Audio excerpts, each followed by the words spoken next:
Company का कहना है सर कि आपका डीसी क्या उखाड़ लेगा हमारा। हाँ सर, ये कंपनी का शब्द है कहने के, ये सारे लोग गवाह हैं। बिल्कुल सही। ये कैर कंपनी कह रही है कि आप किसी के पास भी चले जाओ, कोई दिक्कत नहीं। हम सीधी सर इनकी धमकी है सीधी। काम करना तो करो, जब बिल मिलेगा तब आप सैलरी ले लो, अच्छा अदरवाइज आप आके ऑफिस में हिसाब ले सकते हो। ठीक। हमारी मांगे यूपी बिहार वाले लाते हैं, बस उनको उनसे जैसे मर्जी वैसे करवा लेते हैं। उनको 6-6 महीने भी नहीं देंगे तो बस हमें बोल रहे तुम चले जाओ जी यहाँ से, अगर करना है तो ठीक है। बिस्मिल्लाहिर्रहमानिर्रहीम, अस्सलाम वालेकुम नाजरीन, मैं हूं राजा शकील, आप देख रहे हैं द चनाब टाइम्स। नाज़रीन किराम, इस वक्त मैं मौजूद हूं जिला डोडा के इलाका काहंडोत के अंदर, और जिस जगह मैं खड़ा हूं आप देख सकते हैं कि यहाँ पर तमाम मजदूर जो है NHIDCL के मजदूर वर्कर्स जो है इस वक्त जेर एहतजाज हैं। आप देख सकते हैं कि यहाँ पर तमाम मजदूर अपना काम बंद करके यहाँ पर कंपनी के खिलाफ एहतजाज कर रहे हैं। बहरहाल हम इनसे जानने की कोशिश करेंगे आखिर ये आज एहतजाज क्यों कर रहे हैं। जी, सबसे पहले अपना नाम बता दीजिए और इस एहतजाज की वजह बता दीजिए। सर, मैं अशोक मनास हूँ। मैं इस कंपनी में 3 साल से एज ए वर्कर काम कर रहा हूँ। हमें ये 3 महीने से हमारी कंपनी ने सैलरी नहीं दे रखी है। हम इसलिए प्रोटेस्ट कर रहे हैं। कंपनी को ये एहसास होना चाहिए कि मजदूर की सैलरी रख के वो करेंगे क्या। उन्हें सैलरी देने के लिए हमने ये प्रोटेस्ट कर रखा है। 3 महीने से इनने हमें लटका रखा है। आज आ जाएगी, कल आ जाएगी, परसों आ जाएगी। हम किसी के पास भी चले जाते हैं, जैसे SDM हुए, अपने DC साहब हुए, किसी के पास भी बोलने के लिए जाते हैं, सर हमारे साथ ऐसा हो रहा है, तो वहां से जवाब आता है कंपनी वालों का, आप किसी के पास भी चले जाओ, कुछ नहीं होने वाला है। यह कंपनी का कहना है सर कि आपका DC क्या उखाड़ लेगा हमारा। हाँ सर, ये कंपनी का शब्द है कहने के, ये सारे लोग गवाह हैं। बिल्कुल सही। ये कैर कंपनी कह रही है कि आप किसी के पास भी चले जाओ, कोई दिक्कत नहीं, हमें कोई दिक्कत नहीं, कुछ नहीं बिगाड़ सकती हमारा। क्यों? वो हम क्या जाने सर, हम तो वर्कर हैं, हम काम कर रहे हैं, हमें तो अपना हक मांगना है सर। अच्छा, मुझे ये बता दीजिए, मजदूरी करते हैं आप, कितने टाइम से यहाँ पे काम कर रहे हैं? मैं सर 3 साल से इनके लिए काम कर रहा हूँ। तो 3 साल से यही हाल है? 3 साल से देखो सर, कुछ टाइम इनने अच्छा किया, हमने कहते हैं कि कुछ अच्छा किया इनने, हमने कुछ टाइम पे सैलरी दी। अभी कुछ 1-2 साल से ये चल रहा है कि सैलरी 1 महीने की बनती है, 3 महीने की बनती है, 1 महीने की सैलरी डाल रहे हैं ये। और जब तक हम स्ट्राइक ना करें तब तक इनको ये नहीं है कि किसी वर्कर की सैलरी देनी है। हमने सिर्फ ये चाहते हैं कि काम करते रहे, सैलरी ना मांगे। अच्छा, किसी भी हम ऊपर तक जाने की कोशिश करते हैं तो कंपनी वाले हमें यही दिलासा देते हैं कि आप कहीं भी चले जाओ, कुछ भी नहीं बनने का है। इसका मतलब ये गुंडागर्दी कर रहे हैं सर, हमारा हक खाने की कोशिश कर रहे हैं। हमें और किसी से कोई प्रॉब्लम नहीं है, हमें अपना हक चाहिए, हमें हक चाहिए, हमें मेरी सैलरी चाहिए सर। बिल्कुल, आप बता दीजिए। जी, हम यहाँ पे 3 साल से काम कर रहे हैं इस कंपनी में, लेकिन 3 साल में इन्होंने कुछ टाइम अच्छा काम किया कि अच्छे टाइम से सैलरी दी, पूरे टाइम से सैलरी दी। लेकिन कुछ अभी 2 साल हो गए, ये क्या करते हैं, जब तक हम स्ट्राइक ना करें तब तक वो ये सैलरी ना दें, ना डालें ये। और ये कहते हैं कि पहले तो ये देते थे 12 तारीख को सैलरी, फिर उन्होंने कर दिया 18 को, फिर कर दिया 20 को, फिर 25 को, फिर कर दिया 5 को। सर आज हो गई 15 तारीख, 5 तारीख से ये कह रहे हैं कल आ जाएगी, परसों आ जाएगी, आप काम कर लो। लेकिन इन्होंने किसी की सैलरी डाली नहीं अब तक सर। सर यही अभी जैसे कि हमारे ज्ञानचंद जी है, हमारे ज्ञानचंद जी है, इनकी मिसेज की प्रॉब्लम थी, कुछ 4-5 दिन से वो एडमिट है हॉस्पिटल में सर। इनको जो कि 2000 कंपनी नहीं दे पाई कि तेरे को किराया चाहिए या कुछ चाहिए, नहीं दे पाई। दूसरे चरण जी है, चरण सिंह है हमारे, उनकी मिसेज की भी डिलीवरी होने वाली थी, लेकिन कंपनी ने इनको कोई भी, ये 4 चक्कर लगा चुके हैं ऑफिस में, लेकिन कोई पैसा नहीं दिया इनको। 1000, 2000, 5000 कंपनी के पास 1500 देने के लिए नहीं है। और इन्होंने ये कहा है, कल इन्होंने मीटिंग की शाम को, और ये भी बताया कि जिस आपकी सैलरी हम डालेंगे, कल या परसों डाल देंगे। तो लेकिन जो ये अगली सैलरी आएगी, ये आएगी महीने, मतलब साल भी लग सकता है, 8 महीने भी, 9 महीने भी आपकी सैलरी आ जाएगी। लेकिन ये सैलरी डाल देंगे हम महीने में, लेकिन अगली सैलरी जो है साल के बाद भी आ सकती है। और हमारे सब वर्करों की सैलरी यही है, 12 से 15, 17 यही है भाई साहब। 17, आप बताइए सर कि 17,000 में साल का खर्चा चल सकता है? 2-2, 3-3 बच्चे हैं, फिर अपने माँ बाप भी हैं, बुजुर्ग हैं घर पे, बताइए हम क्या करें। अच्छा, हमारी यही मांग है कि हमारी सैलरी डालें महीने टू महीने, और जो ये 2 महीने की पेंडिंग है ये 2 महीने की डाल दें, और 2 महीने और कुछ दिन तीसरा चल रहा है, 2 महीने की सैलरी डाल दें, 10-20 दिन दबाए रखें, ये कोई बात नहीं, इसका कोई नहीं, और आगे से 1-1 महीने की सैलरी हमें पूरे टाइम टू टाइम दे दें, हम काम करेंगे, वरना ये स्ट्राइक ऐसे चलती रहेगी। अच्छा जी, आप क्या कहना चाहेंगे? आप क्या जी यही है कि सैलरी का ये इशू है, 3 महीने हो गए, 3 महीने से सैलरी नहीं मिल रही है, कोई खर्चा नहीं, कुछ नहीं। अगर सैलरी मांगते हैं तो बोला हिसाब कर लो जी आके, हम हिसाब के लिए पैसे हैं इनके पास, फाइनल देने के लिए पैसा है लेकिन सैलरी देने के लिए पैसा नहीं है। तो निकाल क्यों रहे हैं, मुझे ये समझ नहीं आ रहा है। निकालना इन्होंने अपने ये उधर से अपने, फिर बस वो अपने वो नीचे यूपी बिहार वाले लाते हैं, बस उनको उनसे जैसे मर्जी वैसे करवा लेते हैं, उनको 6-6 महीने भी नहीं देंगे, तो बस हमें बोल रहे तुम चले जाओ जी यहाँ से, अगर करना है तो ठीक है। हमारे कुछ लोग हैं ना जो बाहर से हैं, ये भी तो रो रहे हैं यहाँ। हाँ बिल्कुल है, मतलब कि इनको भी नहीं दे रहे ना, हम लोकल हम मांग लेते हैं, ये बाहर से लाएंगे, हमारे को निकाल के बाहर से लाएंगे, बस वो ना तो बोल सकते हैं कुछ, ना ये हमारे से आ रही हैं, अगर हमें मिलेगी तो इनको भी मिलेगी। अच्छा जी, आप बता दीजिए थोड़ा सा मुझे, आप कहाँ से आगे आइए आगे। और एक बात और है, हम पिछले साल एसडीएम साहब के पास भी गए थे, सब बंदे यहाँ से इकट्ठे होके हमने एप्लीकेशन दी थी एसडीएम साहब के पास कि ऐसे ऐसे बात है, हमारे को सैलरी लेट करते हैं, 2-3 महीने उस टाइम भी हो गए थे।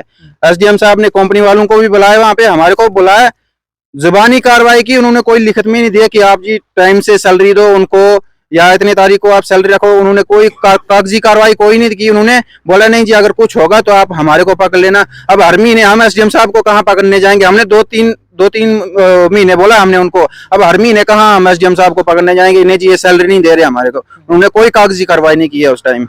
बिल्कुल जी, आप कहाँ से हैं? आप बता जी दीजिए। जिला बिजनौर से हैं साहब। अच्छा, तो क्या आपका भी यही सैलरी का मसला जी है? सबका साहब यही है जी, पैसों का ही। क्या बोलते हैं कंपनी वाले? कब जाते हैं उधर तो पैसे उसे कुछ नहीं देते हैं, खर्चे के लिए भी नहीं दे रहे हैं। अब इतनी दूर से आया साहब, बताओ खर्चा भी नहीं मिलेगा तो कहाँ जाएगा आदमी, दुख बीमारी के लिए भी कोई पैसा नहीं है इनके पास। तो नाज़रीन किराम, आप इन मजदूरों की ज़बानी सुन सकते हैं, देख सकते हैं कि ये कितने मजबूर हैं। ये कुछ यूपी हिंदुस्तान के मुख्तलिफ रियासतों से यहाँ पे आए हुए हैं, और इनकी सैलरी जिस तरह से इन्होंने कहा कि कंपनी 3 महीने काम करवाती है और 3 महीनों के बाद 1 महीने की सैलरी देती है, और वो भी एहतजाज करने के बाद, वो भी प्रोटेस्ट करने के बाद।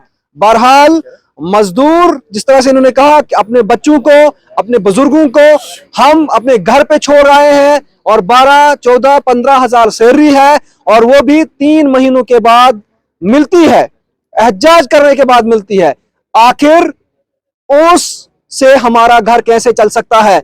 और उन्होंने ये भी कहा कि कंपनी के जो मुलाजिम है, जो आला अहदेदार है, वो ये कहते हैं कि आपकी इंतजामिया, आपका डीसी, आपका एसडीएम या आपका कोई भी यहाँ हमें कुछ भी नहीं बिगाड़ सकता है। आपने इनकी जुबानी ये वर्ड सुने। तो बहरहाल इंतजामिया को भी सोचना चाहिए, इस पे इन्वेस्टिगेट करना चाहिए, इन्वेस्टिगेशन करनी चाहिए कि अगर हमारे मजदूर यहाँ पर काम कर रहे हैं, क्या ये मजदूर जो है इनको कोई प्रॉब्लम तो नहीं आ रही है?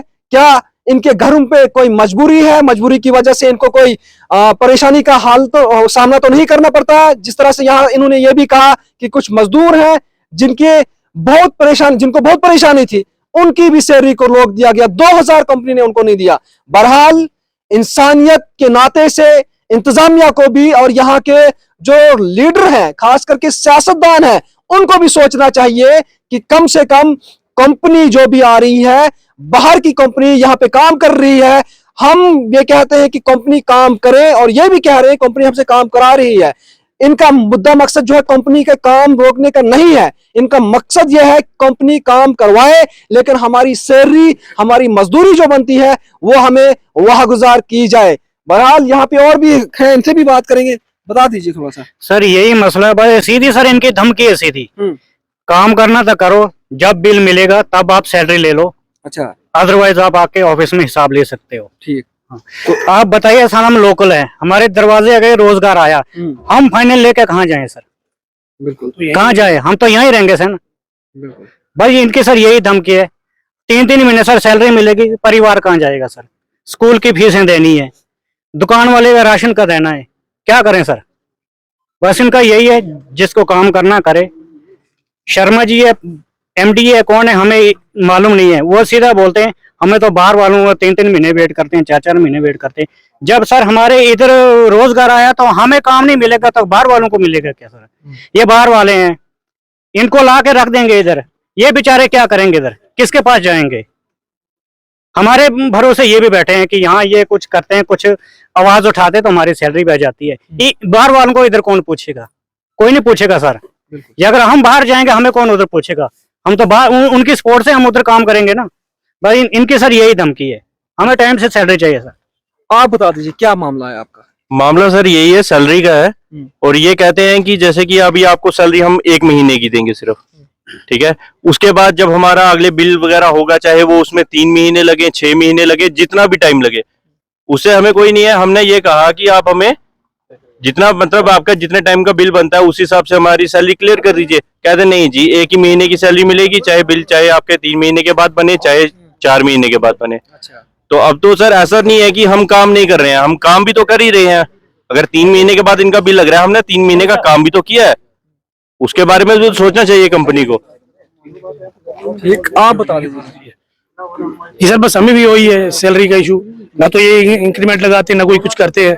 3 साल हो गए, हमें भी वही 10-12 हजार 13 हजार बस इतना ही। अच्छा। कोई ना ऊपर ना इन्होंने इंक्रीमेंट लगाया ना कोई कुछ किया, बस ऐसे ही चलाते बोलते हाँ भाई आ जाओ। अगर बाय द वे जिसने अगर नहीं कहा, अगर जिसने सैलरी मांगनी तो आ जाओ, हिसाब करो और चलो निकल जाओ, घर जाओ सीधा। हाँ बिल्कुल। बता दीजिए आप। जी हम भी यूपी से आए हुए हैं और सबके साथ काम कर रहे। 3 साल से कंपनी में काम कर रहे, सबके साथ हमारी भी सैलरी आ जा, हम भी इन्हीं के सारे यहाँ पे काम कर रहे। ऐसे ही काम चल रहा था। अब जो है कोई टाइम ही नहीं रहा इनका सैलरी देने का। अच्छा। बस यही इशू है जी, सबका एक ही इशू है। ठीक। बता दीजिए कि आपका एहतजाज, अगर आपको सैलरी नहीं मिली तो आप क्या करेंगे आज? हम सर प्रोटेस्ट पे बैठे हैं, प्रोटेस्ट पे ही बैठे रहेंगे। जब तक हमारी सैलरियों का कुछ नहीं होता तब तक हम प्रोटेस्ट पे बैठेंगे। हम आपकी मीडियम के माध्यम से ये बताना चाहते हैं कि हम तब तक प्रोटेस्ट करेंगे जब तक हमारी सैलरियां नहीं आ जाएं। हमें आपकी मीडिया की से हम ये एडमिनिस्ट्रेशन को ये बताना चाहते हैं कि हमारी बातों को सुना जाए, हमारा कुछ मसला हल किया जाए सर। हम और कुछ नहीं चाहते, हमें सिर्फ सैलरी चाहिए सर। हम सैलरी की मांग करते हैं और यही नारा रहेगा जब तक हमारी सैलरी नहीं आएगी। हमारी मांगे एमसीपीएल, एमसीपीएल हमारी मांगे, मजदूर यूनियन, मजदूर यूनियन। तो नाज़रीन किराम, आपने इनकी ज़बानी सुना कि ये तब तक एहतजाज करते रहेंगे जब तक ना इनकी सैलरी को वाहगुजार किया जाएगा। बहरहाल हमने कंपनी के कुछ अहदेदारान को फोन मिलाने की कोशिश की, उनसे राब्ता करने की कोशिश की, लेकिन उनके फोन जो है स्विच ऑफ है इस वक्त। आखिर वो यहाँ पे काम कर रहे हैं, मजदूरों से काम करवा रहे हैं, आखिर इनका पैसा वाहगुजार क्यों नहीं होता, ये भी उनके लिए बड़ा सवाल है। और इंतजामिया से दरखास्त है कि जितने भी मजदूर हैं यहाँ के, ये जिला डोडा के खास करके जिला डोडा के लोकल मजदूर हैं, इनकी सैलरी के बारे में उन्हें कुछ सोच करनी चाहिए। बहरहाल इसी तरह की मजीद अपडेट के लिए हमारे साथ बने रहे। मुझे दीजिए इजाजत, खुदा हाफिज। मजदूर यूनियन, मजदूर यूनियन, मजदूर यूनियन, एमसीपीएल, एमसीपीएल।